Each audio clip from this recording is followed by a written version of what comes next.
살펴볼 하나님의 말씀은 사도행전 17장 30절에서 31절의 말씀입니다. 우리 같이 두 절이니까요. 같이 읽도록 하겠습니다. 알지 못하던 시대에는 하나님이 간과하셨거니와 이제는 어디든지 사람에게 다 명하사 회개하라 하셨으니 이는 정하신 사람으로 하여금 천하를 공의로 심판할 날을 작정하시고 이에 그를 죽은 자 가운데서 다시 살리신 것으로 모든 사람에게 믿을 만한 증거를 주셨습니다 하니라. 아멘.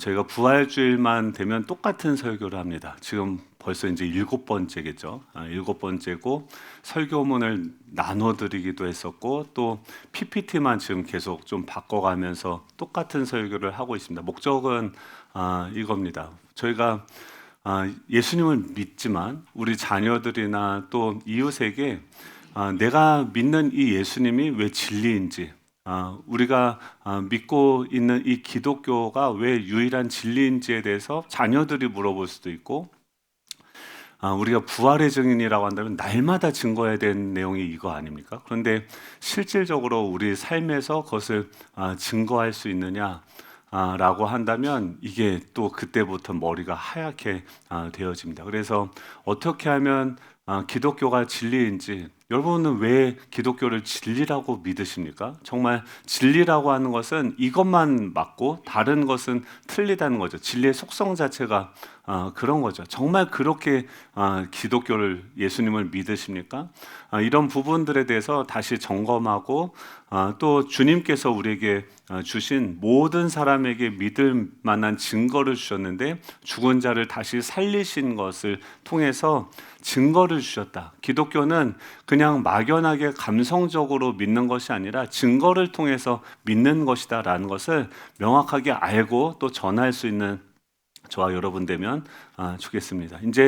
이제는 이 설교를 들으면 그 다음은 이 내용이지 하고선 립싱크까지 할 수 있는 정도가 될 수 있기를 축복합니다. 네, 그래서 저희들이 신앙을 갖기에 앞서서 보통 세 가지 장애물들이 있습니다. 첫 번째는 뭐냐면 저희 고등학교 이제 올라가면 그때부터 어떤 질문들이 생겨납니까? 창조론과 진화론이 충돌되기 시작하는 거죠. 아니, 성경은 하나님이 창조하셨다라고 얘기하는데 학교에서 배우는 거는 진화를 배웁니다. 그리고 뭐 유튜브나 이런 데서 보면은 요즘에는 엄청난 많은 이야기들이 있습니다. 그렇다고 한다면, 그래서 이제 그 진화론을 배우는 그 아이들에게 우리 쪽에서 창조 과학이라는 방식으로 또 접근을 해서 기독교가 옳다라는 것을 또 이제 갑론을 막 하면서 창조론 논쟁, 진화 논쟁 막 이렇게 다투는 것들을 보게 됩니다. 그런데 그렇게 해서 이 부분은요, 알 수 있는 영역이 아니다라고 이야기하는 거죠. 이 성경이라고 하는 것은 계시인데 그것은 우리가 알 수 없는 영역의 것들을 그냥 주어진 그 정보를 통해서 알 수 있는 것이지, 이거를 계시라고 하는 것 자체가 우리가 그것을 맞다 틀리다라고 판단할 수 있는 성격이 아닌 것이죠. 또 성경은 무엇입니까? 우리가 알지 못하는 죽음 이후에 또 우리가 태어나기 이전에 태초에 있었던 그 일들에 대해서 일방적으로 주어진 계시라고 하는 것이죠. 그래서 이것을 가지고 과학적으로 이걸 접근해서 증명하고 설명할 수 있는 성격의 것들이 아닙니다. 그래서 아이들에게 그렇게 접근을 하면 안 됩니다. 성경은요, 인간에게 하나님께서 이해할 수 있도록, 인간이 이해할 수 있는 수준에서, 만약에 여러분들 스마트폰을 어떻게 만드는지 오늘 나가시면서 설명서를 하나씩 드릴게요. 그러면은 스마트폰을 만들 수 있으시죠? 그 안에 램이 어떻게 만드는지 그 설명서를 주면은 이해가 되십니까? 그 말이 알겠습니까? 핸드폰도 우리가 인간이 만들 수 있는 이 핸드폰도 우리 그걸 설명해도 우리가 다 이해를 못합니다.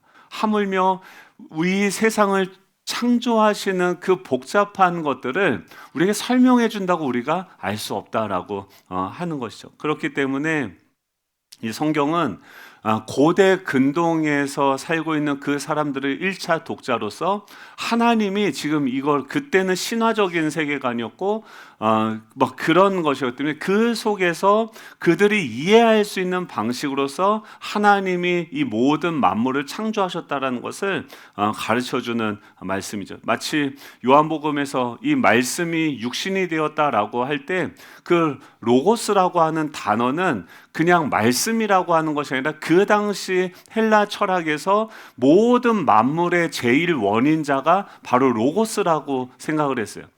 절대적인 어떤 제일 지점이 있는데 그것이 로고스인데 너희들이 이야기하는 그 로고스가 육신이 돼서 오신 것이 바로 예수 그리스도시다라고 성경을 기록한 것이죠. 또 두 번째 저한테 있었던 불편함은 무엇이냐면 기독교는 지금 제가 한국 역사도 잘 모르는데 왜 외국 서양 역사를 외워야 되는가? 그래서 그게 참 불편했습니다. 그런데 이 기독교는요 서구 역사를 지금 이야기하는 것이 아니라 지금 이스라엘이라고 하는 그 한 특정한 나라의 역사를 이야기하는 것이 아니라 원래 이스라엘이라는 나라가 없었습니다. 하나님께서 자신을 계시하기 위해서 아브라함이라고 하는 한 사람을 택하여서 그와 언약을 맺고 그의 후손들을 통해서 계속해서 아브라함이 하나님을 경험한 거예요. 그의 아들 이삭도 어느 날 봤더니 아버지가 얘기했던 그 신이 지금 나와 함께하고 있는 것을 경험하게 돼요. 야곱도 마찬가지예요. 이삭도 마찬가지예요. 그의 자손들을 통하여서 지금 하나님은 여전히 동일하게 그들과 함께하고 계시는데 그 동일하신 하나님을 아브라함, 또 이삭, 야곱, 요셉 40명의 그 성경 저자 다양한 시대, 다양한 캐릭터의 수많은 사건들 여러 가지 상황들이 있는데 그들이 경험한 그 하나님을 기록했는데 이 하나님은 같은 분이시구나 라는 것을 우리에게 보여주는 거죠. 그래서 이것은 서구의 어떤 역사를 우리에게 공부하라고 하는 것이 아니라 살아계신 하나님이 살아계신 하나님을 경험한 사람들의 기록물을 모아둔 것입니다. 그런데 이것이 통일성이 있고 그 하나님이 실제로 살아계시다는 것을 사람들이 경험하는 거죠. 이렇게 얘기하다 보면 시간이 너무 오래 가겠죠. 그래서 기독교의 진리는 편협한가? 그래서 너희들은 너무 편협하지 않냐? 그래서 어제도 그래서 요새도 이제 어떤 차들이 막 지나면서 예수천당 불신지옥 막 이러면서 다녀요. 근데 예수님은 어떻게 복음을 전하셨습니까? 오셔가지고 맨날 다니시면서 예수천당 불신지옥 막 무례하게 이러지 않으셨죠? 엄청나게 인격적으로 그 제자들을 부르셔서 같이 먹고 마시면서 제자 훈련을 하면서 오해하는데도 기다려주시고 품어주시고 너무나도 이 복음이 전파되어지는 과정을 보면 그 영혼들을 사랑으로 섬기고 내어주는 그냥 무책임하게 지나가면서 안 믿으면 지옥에 나가라 뭐 이런 식으로 이게 아니라 너무나도 인격적으로 복음은 전파되어지고 오히려 희생과 그 피를 통해서 증거되어졌던 것을 알고 있죠. 근데 만약에 진리라고 하는 것이 존재한다고 한다면 진리는 편협한 겁니다. 진리는요, 만약에 진리라는 것이 있다고 하면 그게 A가 맞다고 한다면 나머지는 다 틀린 것이 되는 거죠. 그것이 진리의 속성이기 때문에 기독교는 그런 측면에서는 편협할 수밖에 없는 것이죠. 그렇다고 한다면 어떤 분들은 그래요. 그래서 저는 그래서 기적을 보여주면은 내가 믿겠습니다. 주여, 내가 오늘 잘 테니까 저 밖에 발판만 적고 저 옆에는 다 마를 수 있도록 해주시면 제가 주님을 믿겠습니다. 아침에 일어났는데 발판이 젖었을까요? 안 젖었죠. 우리는 기적을 보면 예수님을 믿을 수 있다라고 이야기하는데 지금 성경에서 보면 마태복음 12장에서도 기적이 계속 지금 5장에서 7장까지 산상수훈, 8장에서 9장까지 계속해서 기적을 다 경험했음에도 불구하고 12장 가서 바리새인과 서기관들이 와서 뭐라고 합니까? 당신이 하나님의 아들인 증거를 좀 보여달라고 얘기를 해요. 그 말은 뭐냐면 기적을 경험했던 사람들이 그 기적을 본다고 해서 예수님을 믿지는 않았다라고 하는 것이죠. 왜냐하면 이 기적은요 기독교에만 있는 것이 아니라 다른 종교에서도 일어나고 다양한 다양한 방식으로 존재하고 있기 때문인 것이죠. 그래서 주님은 뭐라고 얘기하냐면 30절에 알지 못하던 시대에는 하나님이 간과하셨거니와, 지금 알지 못하던 시대, 그럼 우리는 또 그렇죠. 세종대왕은 어떻게 됩니까? 지옥 갑니까? 천국 갑니까? 이순신 장군은 지옥 갑니까? 천국 갑니까? 천국 가요? 몰라요. 성경에서 말하고 있지 않아요.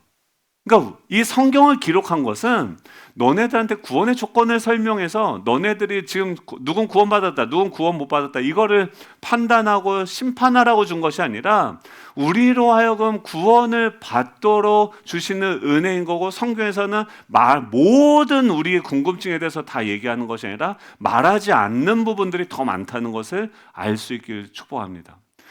그래서 우리는요, 계시는요, 성경에서 말하는 만큼만 우리는 알 수 있어요. 그 관점으로 봤을 때 알지 못하던 시대는 뭐예요? 하나님이 간과했다. 알지 못하던 시대까지 우리가 뭐 신경 쓸 게 없고, 지금 우리한테는 지금 이제는 어디든지 뭐 사람에게 다 명하사 회개하라고 하셨으니, 지금 이는 정하신 사람으로 천하를 공의로 심판할 날을 작정하시고, 이에 그를 죽은 자 가운데서 다시 살리신 것으로 모든 사람이 믿을 만한 증거를 주셨다라고 이야기합니다. 한 가지만 생각하면 된다는 거예요. 뭐냐면, 죽은 사람이 다시 살아날 수 있습니까? 없어요. 인간은 모두가 다 사망 아래 있습니다. 그 유교, 뭐 공자, 맹자, 석가 다 죽었어요. 근데 예수님은 지금 뭐라고 얘기하면 죽은 자 가운데서 다시 살아났다는 주장을 지금 성경이, 기독교가 유일하게 하는 것인데, 만약에 예수님의 부활이 거짓이라는 것이 입증이 되어진다면 그 다음부터 저는 우리는 바로 이제 더 이상 기독교를 믿지 않으면 됩니다. 저도 그냥 목사 때려치고 그냥 자연인으로 돌아가면 됩니다. 그만큼 2000년 동안 이 부활에 대해서 얼마나 많은 공격들이 있었는지 모릅니다. 그런데 기독교에서 예수님이 하나님이시다라고 주장하는 유일한 증거는 무엇이냐면 죽은 자 가운데서 부활하신 이 사건이라고 하는 것입니다. 그래서 죽은 자 가운데 부활하신 것이 그냥 신화가 아니라 실질적인 역사 가운데 이뤄진 실제 사건이다라는 것을 성경이 그것을 증거하고 있고, 그런 방식으로 복음을 전하고 있습니다. 그래서 오늘 이 성경의 내용들을 통해서 어떻게 기독교가 진리인지 한번 부활하신 것이 역사적인 사건인지 보기를 원합니다. 먼저 그 전에 짚고 넘어가야 되는 게, 지금 예수님은 신화 속의 인물이죠. 아니죠. 저는 예전에 교회를 그렇게 1대1 하면서도 예수님을 당신 믿는 예수님은 어떤 분이십니까? 라고 쓸 때 제가 뭐라고 썼냐면 4대 성인 중에 하나라고 썼어요. 교회를 모태신앙으로 그렇게 오래 다녔는데 예수님이 누군지 몰랐어요. 근데 많은 사람들 한번 물어보시면, 기독교를 전하고 전도해 보시면 그분들이 기독교의 예수님이 그냥 어떤 신화 속에, 상상 속에 있는 어떤 인물이라고 생각을 해요. 그렇지 않습니다. 예수님은요, 공자, 석가모니, 소크라테스와 함께 4대 성인 중에 실제 우리와 같은 모습으로 이 땅에 살았던 사람이고, BC 4년경에 베들레헴에서 태어난 인간입니다. 그래서 뭐 세계사 체계를 봐도 거기서도 예수님이 실존하는 인물이다라는 것을 증거하고 있습니다. 석가모니는 아무튼 저때 태어났고, 공자는 AD 551년경, 소크라테스는 모르는데, 아무튼 예수님이 역사 속에 실제로 존재했다는 것을 일단 하나를 기억하시고, 근데 뭐라고 얘기하면, 이 주변에 너무 그냥 우리가 뻔히 알고 있던 그 청년이 어느 날부터 이례적인 주장을 하는 거예요. 만약에 제가 오늘 그러는 거예요. 제가 여러분들한테 지금까지 말하지 않았던 사실이 있습니다. 그게 뭐냐면, 제가 사실은 하나님입니다. 아이고, 아이고. 그러면 여러분 뭐라고 생각하시겠어요? 저 자식이 이제 맛이 갔구나 하면서 바로 일어나서 나가시겠죠? 그렇죠? 안 나가요? 그래도 안 나가요? 그럼 또 그건 안 됩니다. 권사님, 그건 맹신이라는 거예요. 이게 뭐, 그럼 상관없이 믿겠다는 거잖아요. 그게 아니죠. 그러니까, 근데 지금 예수님이 지금 2000년 전에 왜 십자가에 죽었습니까? 이런 주장을 한 거예요. 그러니까 죽을만 했어요. 그러니까 뭐라고 얘기하면 청년이 와가지고 신성모독죄다 너네들. 지금 어떻게 너가 어디서 태어났는지도 알고 가족들도 그러는 거야. 너 우리 집에서 태어났는데 지금 너 미친 거 아니냐? 그럴 정도로 모든 사람 이건 말도 안 되는 자기 주장이었어요. 그런데 예수님이 다니시면서 지금 뭐라고 얘기하면 자신이 하나님이다, 그냥 메시아다, 이 나라를 개혁할 거다, 그러면 전혀 문제가 없어요. 근데 뭐 때문에 문제가 되냐면 자신이 하나님이라고 주장하는 데서부터 문제가 생긴 거죠. 그래서 그 주변, 근데 제자들이 어떤 사람들을 알 때도요, 연애할 때도 어떻게 해야 됩니까? 1대1로만 만나면 됩니까? 안 되죠. 나중에 어떻게 돼요? 그 자식이 맨날 나한테 다 해줄 것처럼 얘기했는데 나가보니까 완전 쌍것이에요. 나한테만 그래. 그러면은 이 한 사람을 알 때 단둘이 그 사람이 나한테 얘기하는 것만 들어서 안 되고 그 사람, 주변의 사람들 그 사람에 대해서 어떻게 얘기하는지 또 그리고 같이 그래서 너무 좋은 천사 같은 분인 줄 알았는데 같이 또 일을 해보면 어떻습니까? 야, 일할 땐 또 이 사람이 돌아버리네요. 그러면은 안 되죠. 그러니까 교회에서 우리가 교제를 하는 방식으로 같이 일도 해보고 같이 모임도 해보고 하는 것이 서로를 에 대해서 우리가 더 깊이 알아가는 과정이에요. 예수님도 마찬가지죠. 그래서 예수님이 어떻게 합니까? 자기를 알 수 있도록 12명의 증인들을 부르셔서 제자로 삼으시고 같이 다니시면서 예수님이 누구신지를 살아있는 성경책으로서 증인들 안에 예수님을 기록한 것이죠.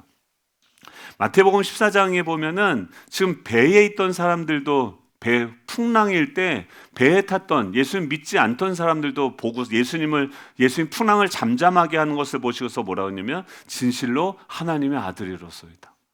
또 마태복음 27장 54절에 보면 백부장과 함께 예수를 지키던 이 사람들은 누구입니까? 지금 예수님의 처형을 집행했던 집행관들인데 그들이 예수님을 십자가에 못 박고 나서 뭐라고 고백을 하냐면 그들도 진실로 이는 하나님의 아들이시다라고 고백을 했습니다.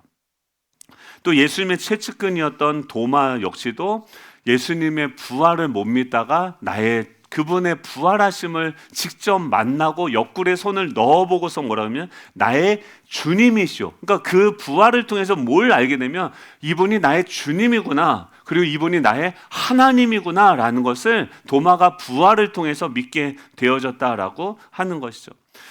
그래서 사람들이 그렇게 얘기하면 사람들이 또 뭐라고 얘기하면 야, 성경 안에 그거는 다 성경 안에서 일방적으로 주장하는 것들 아니냐라고 이야기를 하는 거죠. 그래서 부활의 객관적인 그 증거 첫 번째가 무엇이냐면 빈무덤과 첫 번째 목격자에 있다라고 하는 것이죠.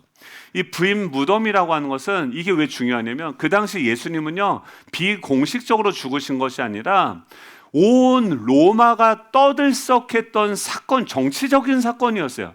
왜냐하면 유대교에 자기가 메시아라고 하는 사람이 등장했기 때문에 그를 공개적으로 또 6월절이라고 하는 것은 전 세계에서 유대인들이 다 몰려드는 그런 절기였습니다. 그때에 모든 사람들이 다 보는 앞에서 근데 예수님이 살아서 계속 언급했던 것이 무엇입니까? 내가 죽을 것이다. 그런데 죽은 지 사흘 만에 다시 살아날 것이다라는 것을 공공연하게 주장을 했었는데 그러면 이 사람들이 그 예수님을 처형하고 나서 온갖 이슈가 다 뭐였겠습니까? 예수님이 진짜 살아났는가 안 살아났는가 보자. 얼마나 많은 경비병들을 삼엄하게 그 무덤을 지켰겠습니까? 그런데 어떤 일이 일어납니까? 빈 무덤. 그래서 시체를 도난한 것이 아니야. 근데 그럼 로마 군인들이요 그 당시에 이런 이슈가 일어날 것도 알았고 또 그러면 시체를 훔쳐갔다고 한다면 그걸 잡아다가 시체를 내밀면 전혀 정치적으로 아무런 문제도 일어나지 않는 건데 아무도 예수님의 시체를 찾지 못했다는 거죠. 또 성경은 그것을 기록을 어떻게 했냐면 그 빈 무덤을 첫 번째로 목격한 증인들을 여인으로서 기록했다라고 하는 거죠. 만약에 이것을 꾸며내고 지어낸 거짓말이라고 한다면 여인들은 그 당시에 법적으로 증인으로서의 효력이 없는 사람입니다. 그러면 거짓말로 한다면 굳이 왜 여인들이 첫 번째 목격자라고 이것을 기록했냐라고 하는 거죠. 이유는 간단하죠. 진짜로 첫 번째 목격했던 사람이 여인들이 그것을 처음으로 목격했기 때문에, 즉 이 성경 기록을 사실적으로 묘사했다라고 하는 것입니다. 사람들이 어떻게 의도를 가지고서 편집한 것이 아니라 실제 일어났던 일들을 사실적으로 묘사했다라고 하는 것이죠. 또 어떤 사람들은 그렇게 얘기합니다. 이 제자들이 뻥친 거 아니냐. 그렇죠?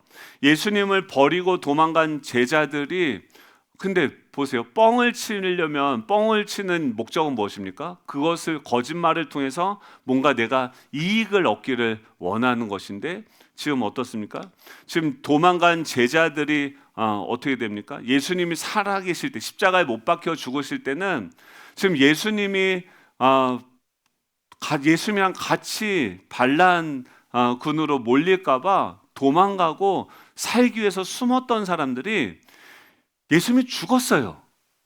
근데 그 다음에서 이 제자들이 갑자기 어디서 용기를 얻었는지 갑자기 너희들이 죽인 그 예수를 하나님께서 다시 살리셨다는 것을 증거하기 시작했습니다. 만약에 거짓말을 했다고 한다면, 그래서 그 제자들이 다 결국이 어떻게 됐습니까? 다 순교했어요. 거짓말을 굳이 해서 얻게 된 결과가 뭐냐면 순교라고 하는 것이죠. 그 예수님이 살아계실 때 무서워서 도망갔던 그 제자들이 어떻게 예수님이 죽은 다음에 갑자기 어디서 용기가 생겨서 증거를 할 수 있습니까? 지금 이 베드로는 그 주장을 하다가 네로 시대 십자가에 거꾸로 매달려서 처형을 당했다는 기록이 있습니다. 또 증거가 무엇이냐면 그 당시에 적대적인 증인으로서 적대적인 사람으로서 기독교인들을 핍박했던 가장 대표적인 사람이 바로 사도 바울이었는데, 지금 바울이 어떻게 됩니까? 그 다음 거 보시면은 지금 예수님을 믿는 부활하셨다는 그 주장을 하던 사람들 잡아 죽이던 바울이 부활하신 주님을 직접 만난 거예요. 하나님이 진짜 재밌지 않습니까? 가장 반대편에 있던, 살아있을 때 예수님을 만나지도 못했던 그 바울에게 직접 찾아가셔서 부활하신 주님을 만나고 나니까 바울이 가장 이제 부활하신 주님을 증거하는 역사가 나타난 것이죠. 또 역사적으로 보면 지금 콜로세움이나 카타콤 같은 것들 보시면 지금 초대교회에 300년이 넘는 시간, 그러니까 322년에 공인 종교로 지금 인정을 받았는데, 밀라노 칙령으로 313년에 콘스탄티누스 황제에 의해서 그 기독교가 공인됐어요. 그러면은 지금 예수님 부활하시고 이 공인되기까지 거의 300년의 기간 동안 기독교는 엄청난 박해를 당합니다. 세계사 보면 기독교 열칩대 박해라고 해서 엄청난 박해를 당해요. 그때 화영장에 사람들이 끌려가고 또 경기장에서 사자들과 싸우는 그 재미거리 소재가 됐던 것들이 기독교인들이고, 네로 시대에는 기독교인들을 나무에다가 매달아서 밤에 가로등 대신에 살아있는 사람을 태워서 그 밤을 밝히는 데 사용했다라고 얘기합니다. 그러면 이런 끔찍한 일들이, 기독교 박해들이 있는데 한마디만 하면 살 수 있어요. 무엇입니까? 지금 나는 예수님을 주라고 믿지 않고 이 황제를 나의 주라고 내가 고백하겠습니다라고 예수님을 부인하기만 하면 지금 이 죽는 그 사건에 대해서 핍박을 당하지 않고 살 수 있는데, 온 가족이 내 자녀를 살릴 수 있는데 300년이 넘도록 수많은 기독교인들이 죽기를 선택함으로써 그 피로써 교회가 이 부활이 진리다라는 것을, 실제 일어난 사건이다라는 것을 기독교는 증거했다라고 하는 것이죠. 이 역사적인 기록뿐만이 아니라 또 그래서 392년에 데오도시우스 1세를 통하여서 기독교가 인정이 되어졌죠. 그리고 1세기에 보면은 1세기의 성경이 아니라 일반 문헌 안에서도 기록이 되어져 있습니다. 이 타키투스라고 하는 이 연대기라고 하는 그 책에 보면은 그리스도스는 티베리우스 황제의 치하에서 본디오 빌라도에 의해서 극형을 받았고 다시 나타나 로마에까지 퍼졌다라고 하는, 그러니까 그 당시에 그들 안에 십자가의 처형의 역사성과 부활 신앙의 폭발적인 확산에 대해서 그 당시 외부 그 역사가에 의해서 보니까 그렇게 부활했다고, 예수님이 다시 살아났다고 하면서 그것이 불이 번지듯이 지금 퍼져나갔다는 것을 일반 책에 대해서 또 기록하고 있다는 거죠. 요세푸스의 유대 교회사에도 지금 보면은 거기서도 빌라도가 그를 십자가에 못 박도록 판결하으나 사흘째 되는 날 다시 살아났다라고 사람들이 말한다. 그러니까 초기 기독교인들이 지금 계속해서 전했던 것이 예수님이 다시 살아났다, 부활 신앙을 믿었다라는 것을 기록하고 있죠. 플리니우스의 책에도 보면은 이 트라나유스 황제에게 보낸 편지 서한집에 보면은 기독교인들이 새벽에 모여 그리스도에게 살아있는 신으로서 찬양하는 노래를 했다. 그러니까 초대교회 일반 세속 역사가들도 교회 밖에서 지금 그리스도인들 안에서 예수님이 부활하신 분으로서 믿으면서 그들이 그 부활 신앙을 지키기 위해서 그 수많은 순교를 감내했다라는 것을 일반 문헌에서도 기록하고 있다라고 하는 것이죠. 그래서 이 모든 내부의 증거, 빈무덤과 사실적인 묘사, 또 여인들이라는 증거, 또 겁쟁이 제자들이 지금 변화되어진 사건들, 그래서 그들이 순교자가 되어진 것, 또 외부의 증거, 지금 이 세속 역사가들의 기록과 또 로마 제국을 뒤집은 기독교의, 한번 생각해 보세요. 교주가, 종교 창시자가 죽었는데 기독교 언제 생겨났습니까? 종교 창시자가 죽은 다음에 기독교가 시작이 됐어요. 이게 말이 됩니까?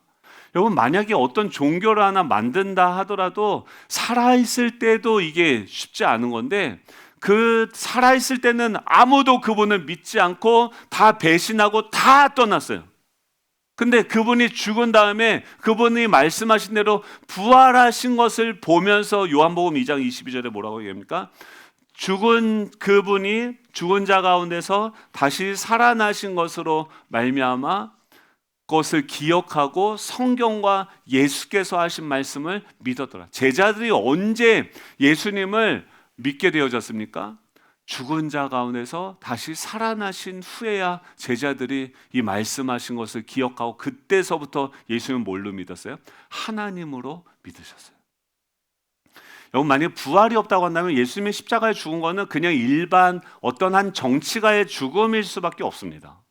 그런데 지금 예수님이 주장했던 건, 나의 이 죽음은 대속의 의미를 가지고 있고, 그분이 주장했던 모든 성경의 이야기들은 무엇을 통해서 이것이 진리로 증거되어지냐면 바로 부활을 통해서라야만이 이것이 사실이다, 진리라고 증거되어지는 것이죠. 여러분, 지금 그 세종대왕이 한글을 만든 것을 믿으십니까? 보셨습니까? 막 한글을 쓸 때마다 느껴집니까? 세종대왕의 숨결이? 거북선을 누가 만들었어요? 오, 그래요? 봤어요? 못 봤어요? 막 느껴져요? 거북선 이런 거 500원짜리 담배도 있었는데, 아무튼 막 그거 볼 때마다 이순신 막 느껴져, 막 이순신이 막 경험돼, 막 따뜻한 이순신 막 이러면서. 이게 됩니까? 아니죠. 여러분, 이 부활은요, 그러니까 예수님이 하나님이시다라는 사건은 2000년 전에 이미 일어난 역사적인 사건입니다. 이거는 지금 우리가 느끼거나 경험은 하죠. 왜냐하면 그 부활하신 주님이 지금도 살아서 역사하고 있기 때문에. 성경은 이 전체가 다 뭘 얘기하냐면 지금 저와 여러분들을 부르시고 지금도 인도하고 계시고 함께하고 계시는 그 하나님이 계시는데 그 하나님이 어떤 분이냐, 어떤 능력이 있느냐, 어떤 일을 하시는지를 이 성경의 모든 시대의 저자들이 그 역사 가운데서 경험하신 그 하나님이 과거에나 지금이나 미래나 동일하게 존재하고 계시는 줄로 믿습니다. 그래서 우리의 신앙은 무엇입니까? 부활하신 주님을, 예수님이 죽은 자 가운데 다시 살아났다는 것을 근거로 해서 모든 사람들이 믿을 만한 증거를 주신 줄 믿으시기 바랍니다. 그래서 우리 자녀들이나 또 누가 물어보면은 뭐라고 합니까? 오빠는 왜 교회를 다니세요? 왜 예수님을 믿으세요? 증거가 있어요. 이 증거가 있어. 그냥 아빠가 그냥 아무 맹목적으로 믿는 것이 아니라 정확한 증거가 있다. 그리고 이 성경에 있던 바울처럼 아빠도 이렇게 주님을 만났고 경험한 것이 너무나도 많단다. 하면서 여러분들이 그 부활의 증인으로 여러분들이 경험하고 여러분들이 동행하고 계시는 그 주님을 증거할 수 있는 저와 여러분 될 수 있기를 간절히 소망합니다. 우리 찬양하고 기도하고 마치겠는데요. 우리 주 예수 나의 산소망, 우리 다 같이 일어나셔서 찬양하겠습니다.